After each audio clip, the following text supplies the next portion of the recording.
Erik Abdurrahmanov sözlerine Alfred Yakşinbetov'ya Balanın yazması.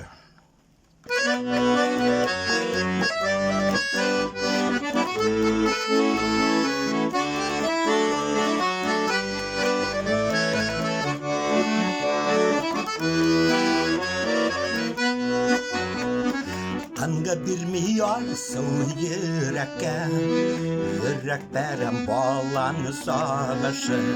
Niye erli iken belli canım, kirek tügel bağlan yazmışı. Varlar yalsa bağlan ülgüre, salkın körüp zilden üzüle. Kaygılardan, sarılışlardan edem bağlar bülgüle. Varlar yalsa bağlar ülgüre, salkın körüp zilden üzüle. Kaygılardan, sarılışlardan edem bağlar bülgüle.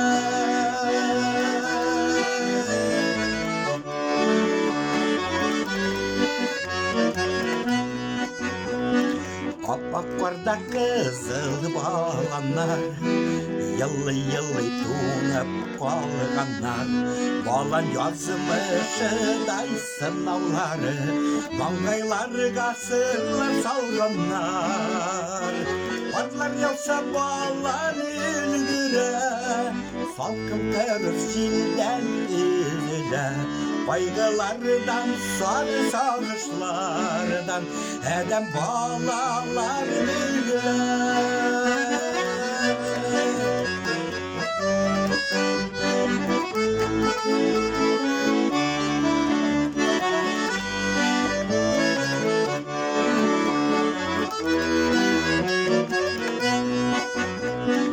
Yazmıştım anları sarmasın, kaynar yaşlar gözden dammasın.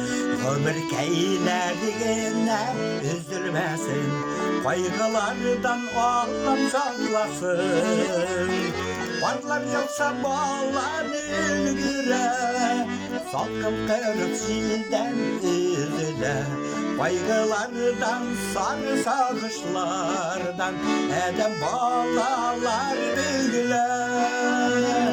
Varlar yoksa bağlar ülgüre, salkım körüp zilden üzüle.